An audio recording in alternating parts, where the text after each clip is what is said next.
passionate instigator and dynamic problem solver, Dr. Kevin Ross Emery, the host of the Dr. Kevin Radio Show, will be taking you outside the box, behind the curtain, and identifying the load of BS we are fed every day.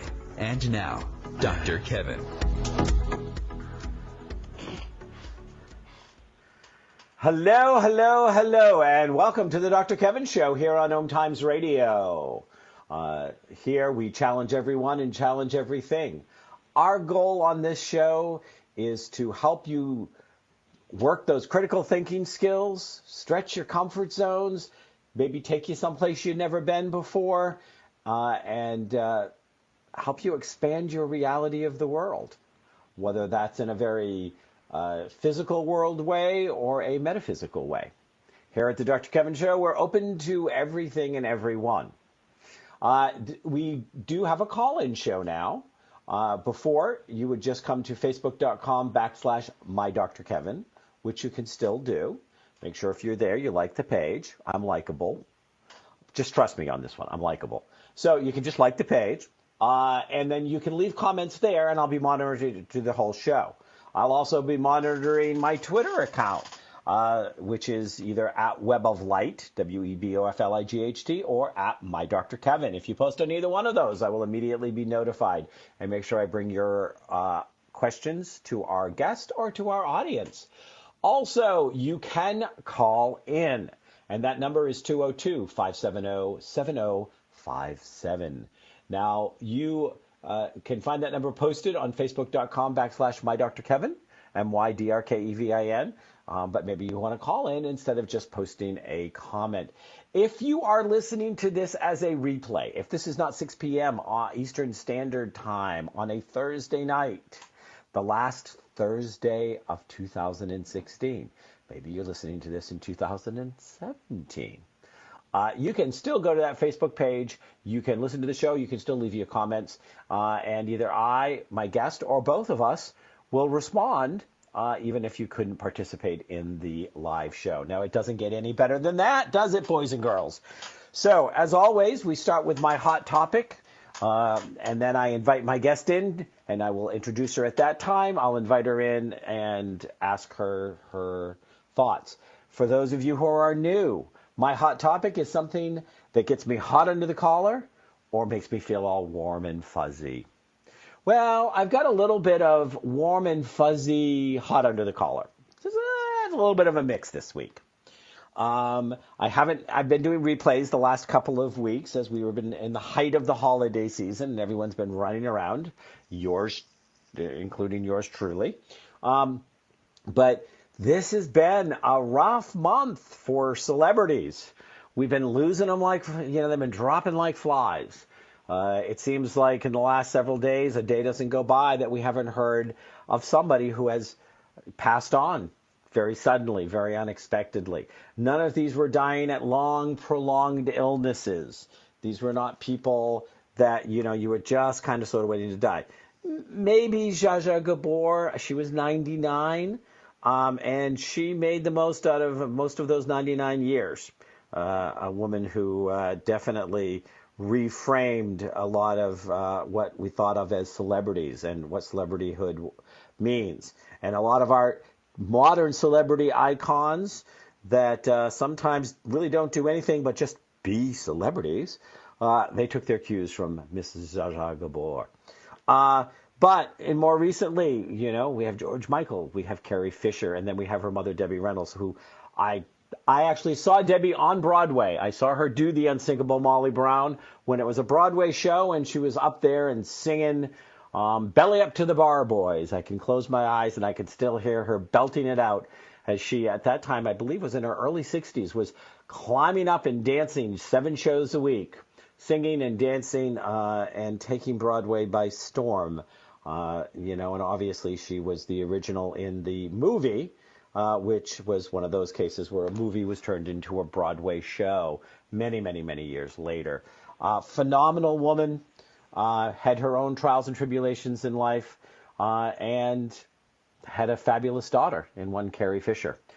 She had a few fabulous children, but Carrie, our Princess Leia, the woman who actually motivated and inspired lots of women out there, that you didn't have to be the princess that needed to get rescued.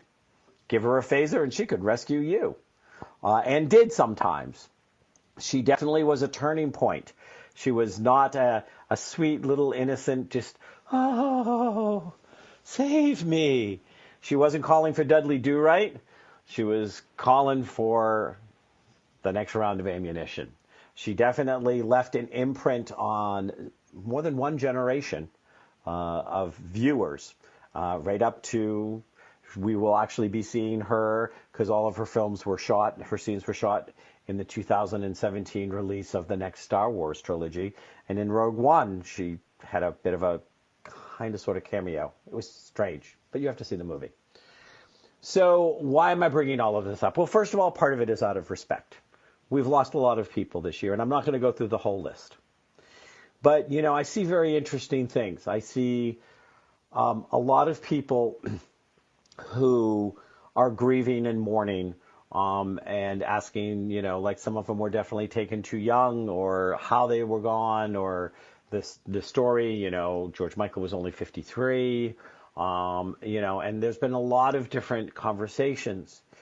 The warm and fuzzy is obviously the outpouring. The fact that celebrities do shape and change our lives. They give us role models. And when we have role models that inspire us. George Michael inspired a generation of people to go out there, and he fought for things. He fought against things like homophobia and even racism, and you know, fought for the right for anyone to be different, not just himself.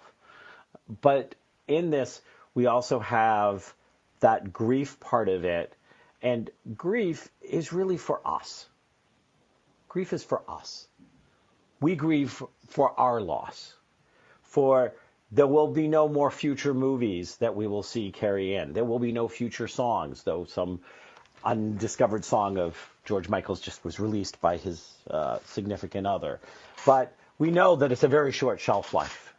We know that they are in history. When somebody in our life that we see on a daily, weekly, monthly basis leaves us, you know, what we're grieving is all of the never going to happen agains, all the future experiences that will not involve them. Most people will tell you they believe in a heaven. There are a few that say, hey, when you die, you just turn into dust, dust to dust, you're dust. The wind blows, the dust is gone, you're over. I do know some people that's how they feel, but they are very much in the minority. There are some that do think that these people are going to be judged.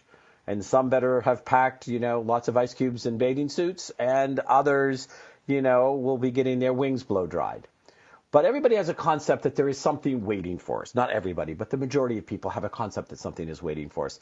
And the majority of people think that something is waiting for us that is better. So we can never be sad for them. We can't be sad that they've gone on to what we say is a better place. Now, if we get so upset when somebody else dies because they're gone, but it's about them and not about us, then we have to look at that. We have to look at that because maybe we don't have the relationship with God that we think we do. Maybe we're not so sure that there is a heaven waiting for us. Maybe there's some part of us that's afraid that there's not enough ice cubes and bathing suits for us to spend eternity in. And so this is a time when people die close to you, and there have been lots of those. I've seen friends and relatives and people die this year, and that happens. The older you live, the more people you see die. But there's always that thing of, well, if you really believe they went to heaven, why are you sad for them? You're sad for yourself. And being sad for yourself is a perfectly legitimate thing to do. But if you're upset by what they're missing, but you really think that they're in a better place, then they're not missing anything.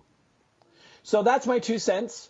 I'm going to bring in today's guest. I'm going to introduce her, and I'm going to ask for any thoughts that she has. Today we have guest Bette Freedson. Bette is a clinical social worker specializing in helping her clients access the creative and life-changing resources of their inner mind. Obviously, there's nothing more life-changing than death, just a side note. Also known as the unconscious mind or the psychic dimension of the mind. Bette refers to the information that is available in the psychic mind as soul wisdom. Bette is the author of Soul Mother's Wisdom, 7 Insights for the Single Mother. She is available for Soul Wisdom Psychic readings at her office in South Berwick, Maine, and in some cases by phone or Skype. You can find out more about Bette at facebook.com/Bette, B-E-T-T-E, Freedson, Freedson. And we have several other websites and YouTubes. I'm going to send you to facebook.com/MyDrKevin because all the click links are there. Bette, hello. How are you? Oh, Kevin, I'm great, and such a pleasure to be with you today. Thank you. Not a problem. So, Bette, what do you think of all of this? Well, go ahead. No, go ahead. I am listening so intently to what you're saying, resonating with all of it, Kevin, and particularly want to comment on the wisdom of nothing is more life-changing than death. I mean, that is profound, even though obviously it's obvious, but it's so profound. And what you're alluding to is how do we change when death occurs around us?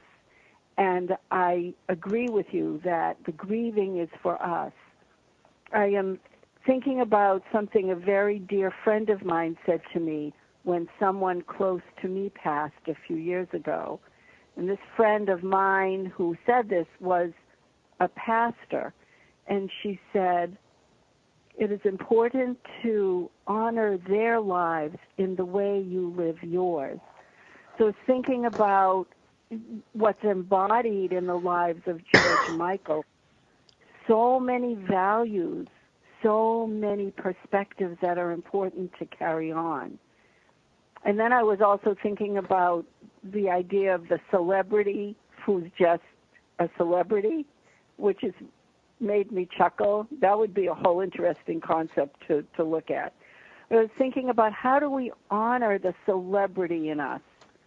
You know, that choosing what's a... And there's the sound of our first break music. We will be right back with Bette Freedson here on the Dr. Kevin Show.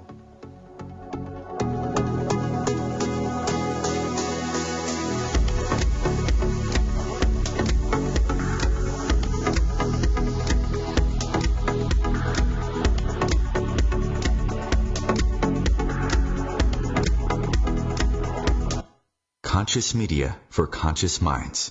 OMTimes. Have you ever wondered how to change your love paradigm? The secret key is finding a love partnership, not just a regular connection. How do you find these? Through conscious relationships. Ascending Hearts Dating is a dating site for people like you that believes in second chances and a different type of spiritual connection. Try Ascending Hearts for free today at ascendinghearts.com and change your love paradigm. Ascending Hearts, the premier dating community for the spiritually awake.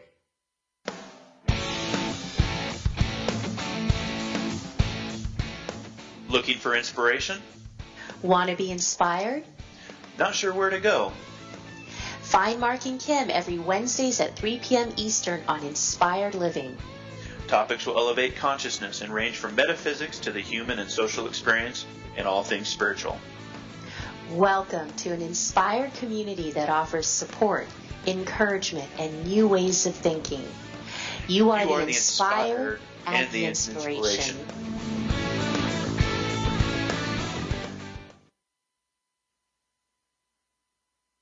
Mother, Mother Ocean. Hi, I'm Jimmy Buffett. West Indian manatees are one of the most unique animals on Earth, and we're still finding out so many new things about them. But manatees are endangered, and many of them are killed or injured each year because of watercraft collisions or other human activities. You can help save these gentle marine mammals. For free tips on what you can do, call Save the Manatee Club at 1-800-432-JOIN. Thank you.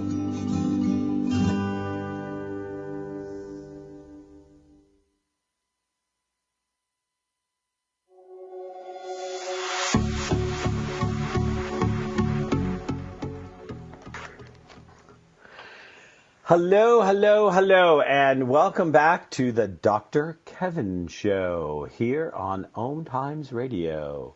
Here at OMTimes, we're changing the world one ohm at a time.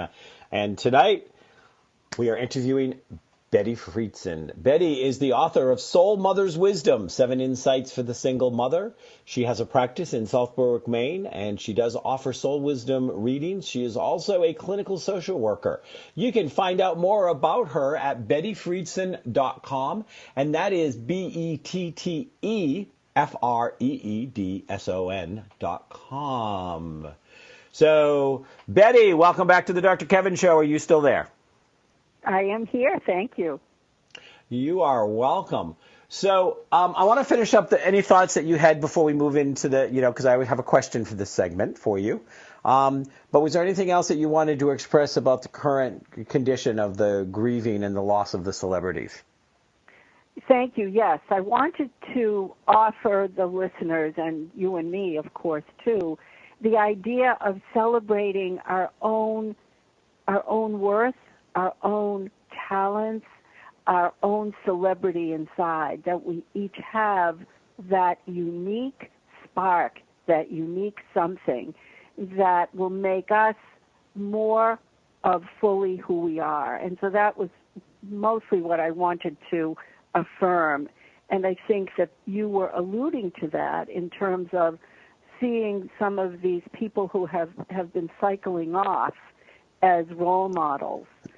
How can we use their lives to help us shape what's most important in our own? Yeah, and and when we do lose somebody, and I've been taking, because I've been in practice. Well, it'll be 27 years in January, and and I've dealt with this as a spiritual coach and counselor and catalyst. And one of the things I want to remind people, I want to remind all of our listeners right now. Because a lot of people saying, I can't wait for 2016 to be over. 2016 was a horrible year. Well, it wasn't a horrible year for me. But it was, but a lot of people are saying that. But remember that you get to choose which part of you got shifted and changed and grew because of this person that just passed. How you became a better person because they were in your life. And you can decide the ways in which you want to honor them and keep them alive as long as you are alive. I still tell Papa stories that, when Papa and I did this or Papa did that, and I've written poetry about him. And I still tell my grandmother stories. And, both my grandmothers, one died in the 60s and one died in the 80s. But they were alive and well. And, I know that there are hundreds of people out there, minimum hundreds of people, that know at least one of my grandmother's stories. And so she lives, she's alive and well and toddling across this country, still spreading her wisdom 50 years after her death. Kevin, you're touching on something very important, which is the whole concept of stories and how we pass along our histories. And there was a time when the only way was oral histories and stories. And there's the idea in philosophy and clinical, in our spiritual work that you and I do, the idea that it is important to find meaning in life, and that meaning isn't necessarily the same as happiness. That's a whole other concept to explore. But one of the ways we find meaning is through the stories of your grandmother or my grandmother. I resonate with you with that, the stories of our grandparents, our great-grandparents, if we knew them, or other relatives who have gone before us. There are themes that inform our own lives of how we want to live. And it isn't necessarily about these people had to be perfect, because who is? But the idea of perfection in our imperfection, in our spiritual lives is there, that we are all perfect in our soul way. And through the stories that we discover that. So I'm really happy to hear you talking about the stories, and I hope to hear more about your grandmothers. Well, now you have a book out, and the first in what I call the first client segment, which is what we're in now, and we have about 8 minutes before that music will come in. I have no control over it. I always ask my guest where they'd like to take my listeners outside the box. Where would they like to stretch their comfort zones, expand them? And you've written a book called Soul Mother's Wisdom, 7 Insights for the Single Mother, which obviously we have almost as many, if at any given moment, more single mothers than mothers that are co-parenting in a same house relationship. Indeed. So where would you like to take my listeners outside the box? Where would you like to stretch their comfort zones? Well, I'll say a couple of things, Kevin. First of all, for single mothers, I would say that you are a whole person. I'm speaking directly to single mothers, but also to single dads, because it applies to anyone who's parenting in some way without the full partnership of the biological partner, and that there are many variations on that. You are a whole person. You are not broken. Your family is not broken. Your life is not broken. You are intact and whole. That's a little bit outside of the box because, unfortunately, the socio-cultural images of the broken family, and that there's been kind of a theme in the socio-political, cultural world that there's only one model of a real family, which is one man, one woman, and their 2-point or 3-point, whatever math children. There are many modern family configurations, and one of them is a single family configuration. So that's one out of the box. The other out of the box idea, which I want to say to everyone, is that maybe it isn't even that far out, but I think sometimes it is, that we all have that inner wisdom. We all have psychic ability, and I know, how much you value, Kevin, the psychic dimension of mind, and I do as well, that we all have it, that you and I have developed ours in a certain way with our journeys, but we can all use that to inform our lives. So in a way, it's connected to our topic about the people who have cycled off and other people in our lives whom we respect and want to model ourselves after. We all have the ability to tap into the intuitive dimension. Now, if we want to go really outside the box, I would say to the listeners, imagine tapping into your intuitive ability by looking at a bird or looking at a leaf or watching the snow and paying attention to what intuitively comes into your mind can lead to some very interesting thoughts and ideas. That's a whole other topic to explore. There are many pieces here, but really way outside what is often considered the box is the idea that we can draw wisdom from so many different places through our own awareness and our own minds. And for me, I find my meaning, one of the most meaningful parts of my life is helping people learn how to do that. And I suspect you and I share that a little bit because I think you're also a teacher. So I think that goes somewhat out of the box. If you want to go further out, let me know where you want to travel. Well, part of it is, my job is always to be my listeners, to be my listener's voice, so to speak.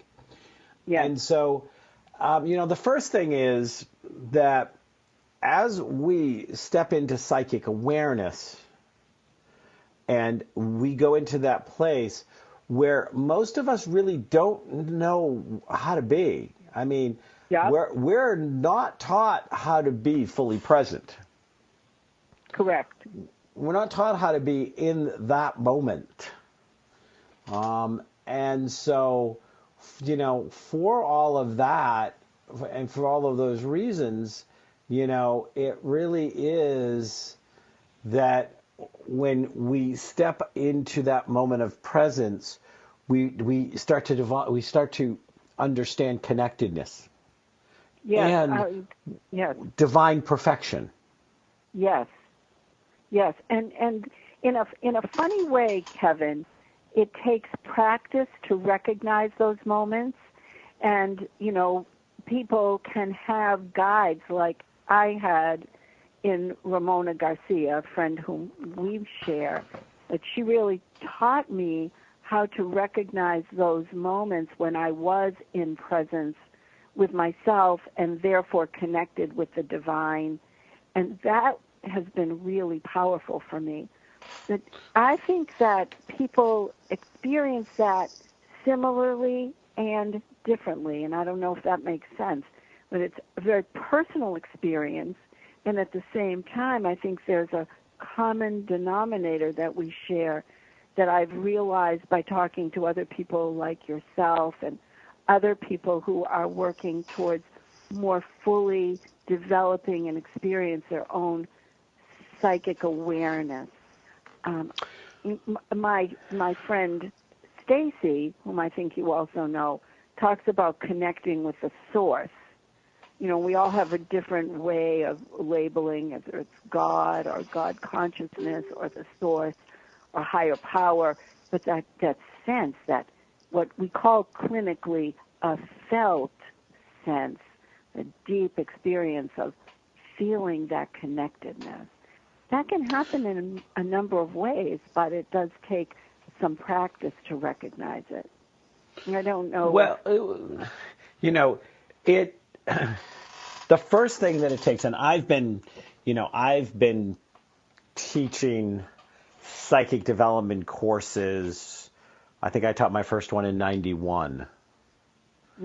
And so I've literally around the world taught thousands of people to open up their psychic. And because it's there, it's never not there.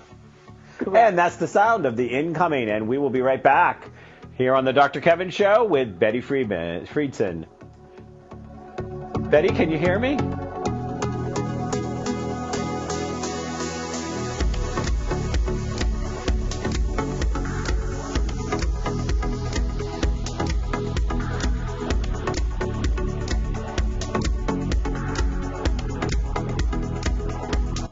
The Real Conscious Connection. OMTimes Radio. IOM FM. The number one reason girls drop out of school in sub-Saharan Africa is lack of access to feminine hygiene products. The Pads for Schoolgirls Project, an outreach of Humanity Healing International, is changing this paradigm by setting up sewing programs at schools, teaching girls a vocational skill, while producing the reusable pads that help keep them attending classes. The girls pay it forward by making and giving pad kits to other girls in need. To learn more, visit humanityhealing.org. Humanity Healing is where your heart is.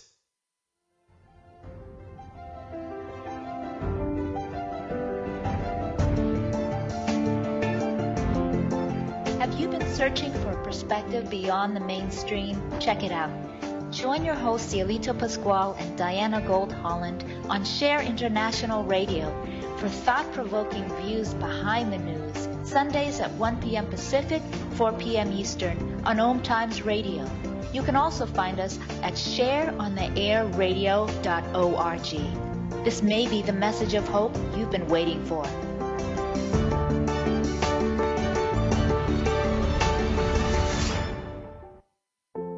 This is why you work so hard to pay the mortgage. Because home is more than four walls and a roof. It's that porch swing and a summer evening. It's everybody over for Sunday dinner. And your family sleeping in their own beds at night. Making Home Affordable is a free government resource that can make paying the mortgage easier. Call 888-995-HOPE or visit makinghomeaffordable.gov. Good night, Mama. This is why. Brought to you by the U.S. Treasury, HUD, and the Ad Council.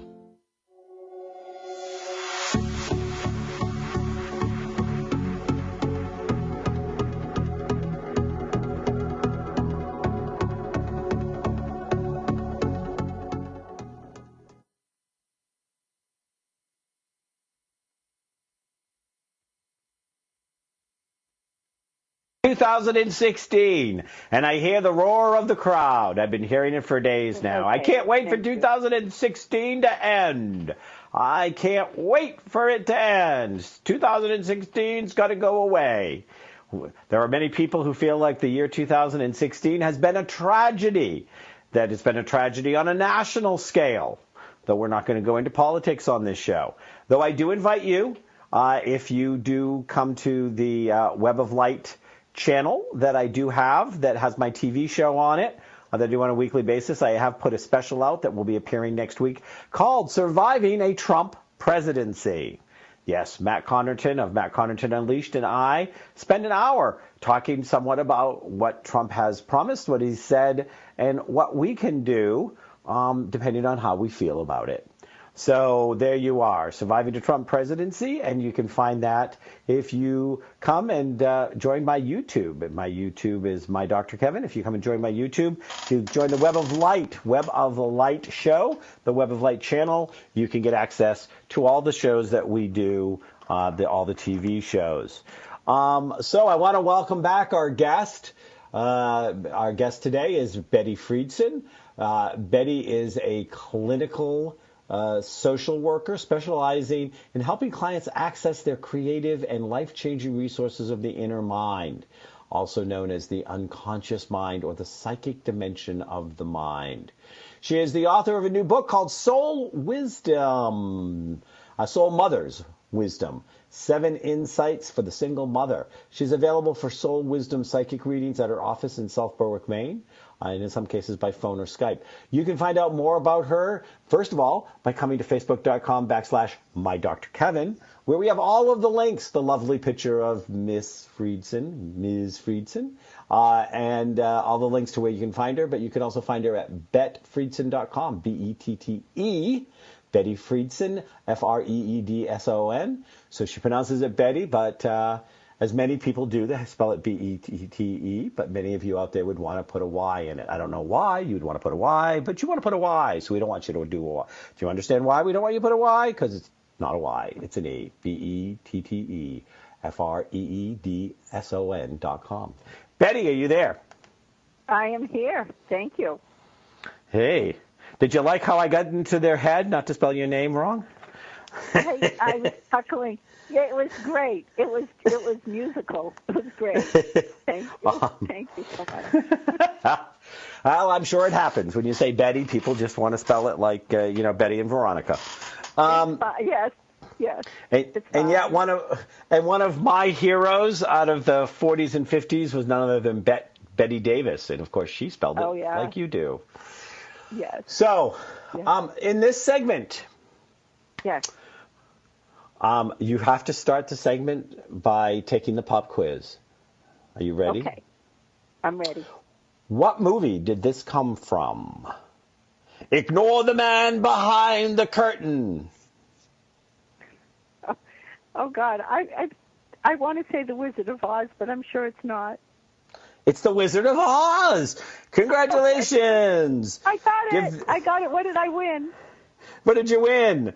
You won the ability to continue the interview.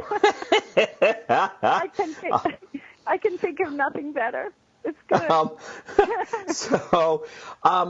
The whole thing is, the reason that the segment is called Behind the Curtain is because, at that moment in the movie was when, of course, Leave It to a Dog, to expose the fact that the great and powerful Oz was nothing more than somebody than an old windbag from Kansas who had lost his direction. Why does that sound familiar?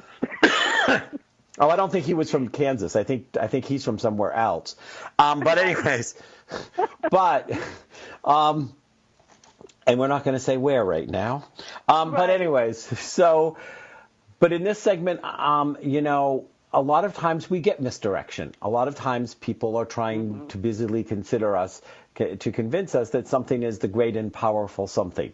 Solution to all of our problems, answer to all of our prayers, whatever it is. So in this segment, I ask you, where would you like to expose my listeners to a truth? Something that you think's gotten twisted in today's mind that people don't understand the truth of. Oh, boy. Well, and this is not your Web of Light show, so I'm going to not go political. I would like to... You can go political if you want. That's your, okay. I try to not make it political, but my guest can, and I will follow right along, so don't hesitate. Okay. Well, I'm going to say it this way. I'm going to try to be direct without being too direct. There are many windbags today, and I'm going to encourage people to be exposed to the real truth as opposed to what is fake news out there, made up news, which is, as you might call it, the load of crap that's out there today. There's a lot of it. And that the truth is about the soul inside. And that sadly and unfortunately, there is a lot of crap being made up about people. I have a very dear friend. I'm going to go a little bit clinical now. My very dear... May I do that? Go ahead. Go for it. Okay. So my dear friend Rick Miller, who is really considered in the past couple of years the expert on doing therapy with gay men, who's had a couple books published, in his program that he just presented at the Brief Therapy Conference in San Diego 3 weeks ago, exposed some of the worst ugliness I have ever seen in my life. It practically brought me to tears, even though it was no surprise. That is among other horrible things being said about groups of people, and we could go gender specific, we could go lifestyle specific. Now, I'm a social worker, Kevin, so obviously my values are a set of values that I hold dear, which is that every person is important regardless of who they love, what they believe, and this is such a huge, huge fallacy behind the curtain. And we need to get in front of the curtain. What matters is the soul of the person. And I thank you so much for giving me the opportunity to say this, that I just encourage listeners, myself, all of us, to really pay attention to what's factual, what's real. I don't know that I can say it any more strongly than that. The other piece of truth, which I'll say again, is that we all have that spark. It doesn't matter what the outsides look like. We all have that inner wisdom, that inner soul. And that's, for me, a basic truth. And I could go on if you want me to, or you could give me another pop quiz. Another question. Yeah. Well, one of the things is, and I may hit you up for a connection with Rick, because I'd love to have Rick on the show, actually. Yes, he would. I'm sure he would be happy to come on. Well, I don't know. I can't speak for him, but he's a wonderful person, and he's doing a lot of speaking and presenting. So we can talk about that. I'll connect you. But I think that there's a lot to be said about the fact that with the absence of a curriculum in public education, a requirement that children be taught how to think, with the lack of critical thinking skills that are inherent in a public education curriculum. You're taught to learn, obey, you're taught to have it shoved down your throat, and if you vomit it up in the right order, you get patted on the head, kicked in the backsides, and move forward. You are not encouraged. Yeah, you are not encouraged to question.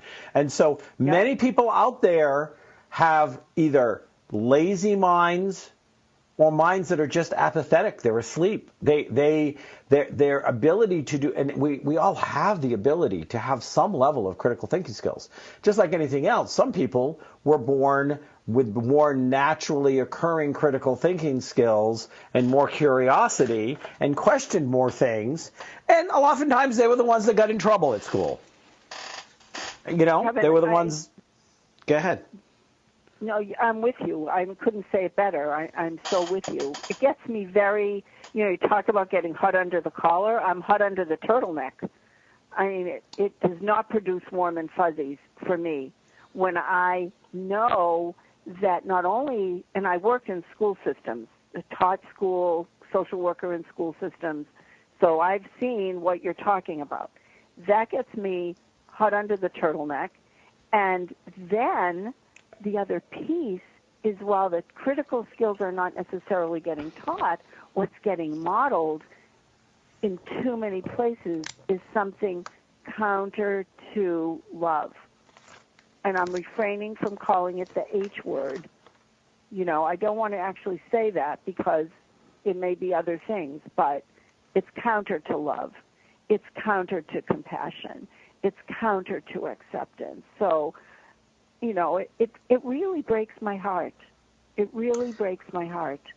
And I just, in my own small world, in my own small way, really try to promote the message, not just to single parents, but to all people, to be whole.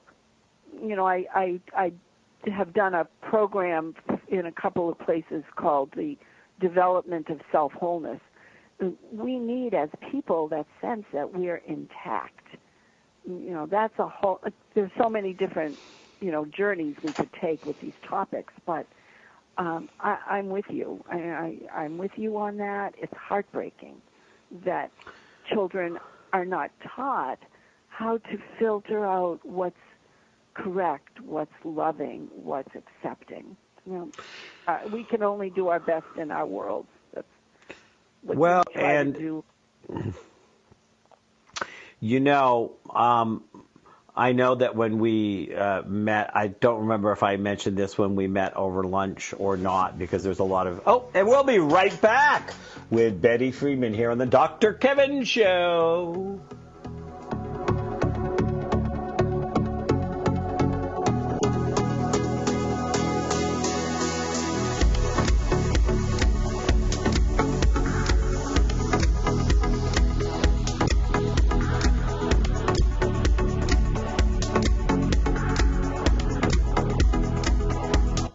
Feed your soul with waves of consciousness on OMTimes Radio. Host your show on IOM FM, the radio network of OMTimes Media, one of the more recognized brand names in the conscious community, and is backed by the extensive marketing reach of OMTimes. Hosting a show on IOM FM immediately connects you with our extensive dedicated community. Eros Evolution is where sexuality and spirituality meets. Join me, clinical sexologist Martha Tara Lee, on Eros Evolution on Thursdays, 4 p.m. Eastern on OMTimes Radio. Every 2 minutes, an American is sexually assaulted. The majority of victims know their attacker. It could be your friend, your neighbor, or someone you met at a party. If you said no, it's rape, and it's a crime. This is Christina Ricci with RAIN. Call the National Sexual Assault Hotline today at 1-800-656-HOPE or visit RAIN.org.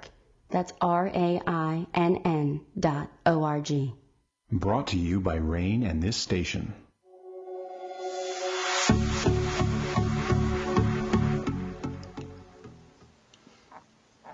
Hello, hello, hello, and welcome back to the Dr. Kevin Show here on OMTimes Radio, where we're changing the world one ohm at a time.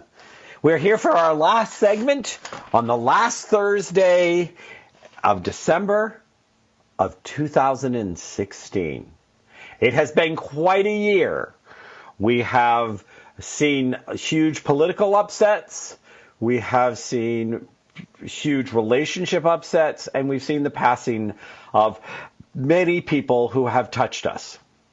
Many people have moved out the door and decided to go on to a new and a different direction.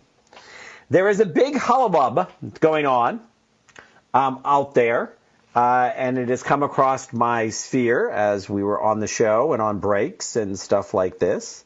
And I want to, I'm going to mention it, and I'm going to see if Betty has heard about it. And this is our Load of Crap segment. And I am going to see what she thinks about this. And this is the whole, happened in the Twitter world. And it happened with Charlie Sheen. Betty, do you know what I'm talking about? You know what? I don't. So please tell me. Maybe some of the listeners don't. Oh, absolutely. I was just curious to see if you. Charlie Sheen put a tweet out after the death of Carrie Fisher in response to Carrie Fisher's death. Now, there is a. There has been this thing which I am going to weigh in on and then see what you think, which is completely ridiculous, which a couple of people like Steve Martin referred to Carrie Fisher about, that she was a beautiful role model or said something, and he had to delete the tweet because they said that he was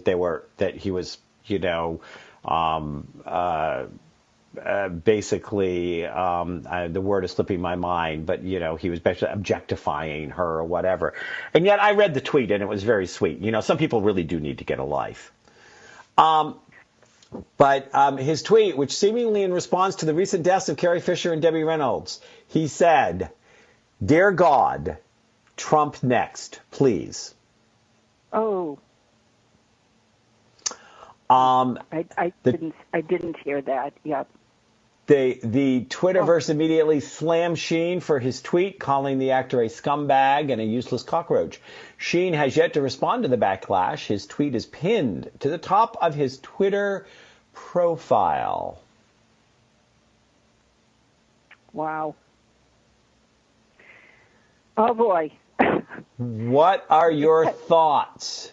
Oh, before I tell you my thoughts, I'll tell you my gut reaction is, Unfortunately, this is more pervasive than just the tweets, that people can, regardless of what people think about person X, Y, or Z, that there's a permission out there to say outrageous things that are hurtful, regardless of what anybody's particular, that's a universal you, what someone's particular political belief system is, regardless of how entrenched it is, there seems to be a permissiveness to just be nasty. And it's sad because, as I had said in our previous segment, all of that is counter to love. And love, I love your motto of changing the world one ohm at a time.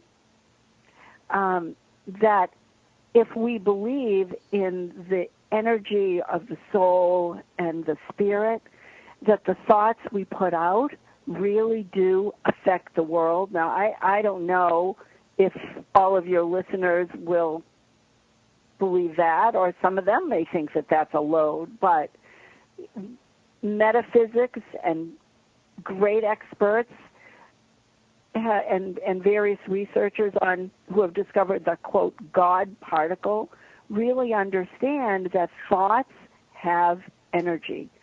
So tweets, comments out on cyberspace that are nasty and mean, they have an energy to them. And what I do with that, Kevin, is I put white light around myself. I do not choose to absorb that negativity.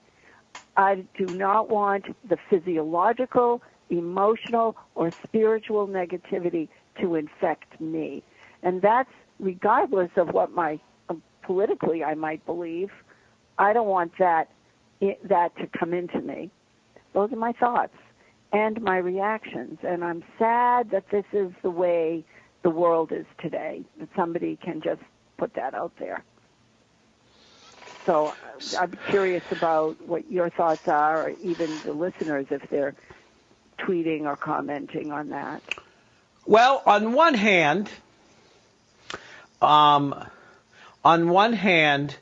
there's always that question that goes in my head.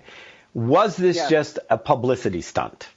Did he just do this because it was going to stir up a lot of energy and it was going to get his name in a lot of news and suddenly people were talking about him because he hasn't been being talked about a lot lately? Well, you know what? That certainly is a reasonable thought. Mm-hmm. So that's my first. Mm-hmm. So that's my first thing. My second thing is that not a single person involved with the Trump campaign, election, or even in the incoming administration can expect anything less than hateful comments because his whole campaign was centered around hateful comments. Right. That's kind of what I was alluding to when I said the permissiveness. Yep, I'm with you. So, it's a very interesting thing because some people have said, be careful what you say and words come back with you and stuff like this. And I have often said to people, that sometimes what we are drawn to do, and sometimes we are really drawn to do something which the whole world may look absurd or wrong or they may judge us for, and that's their judgment. Doesn't have anything to do with me. Is me playing the comeback of energy that somebody else was putting out. And so it's a very interesting thing. If Trump's election and words and encouraging violence and all of the things that he said and done, if he had not done that, if he had not dug into the deepest fears and rage of disempowered people and stirred up things, which did lead to violence. There was violence that occurred because of his speeches and the things he said. Would he have people wishing him death on Twitter? Now, I'm not saying I approve of it, but you have to look at it at the larger picture. Is this just Trump's energy coming back? Yeah, go ahead. Yep. And I agree with you. And you're saying it more directly, and I'm glad you're saying it the way you're saying it, because it really saddens me on such a deep level that he set that precedent, and that these things. It's not just the Sheehan tweet. There's so much horrible stuff going on. There's swastikas being put in places. There's hate stuff going out towards Muslims, towards gays. It's that tweet is symptomatic of what's going on and scary to me of what would continue to go on because of the tone that Trump set. Just what you're saying. And yes, that energy creates that energy.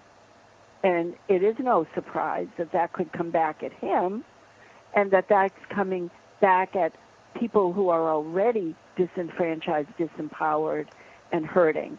So it's heartbreaking to me.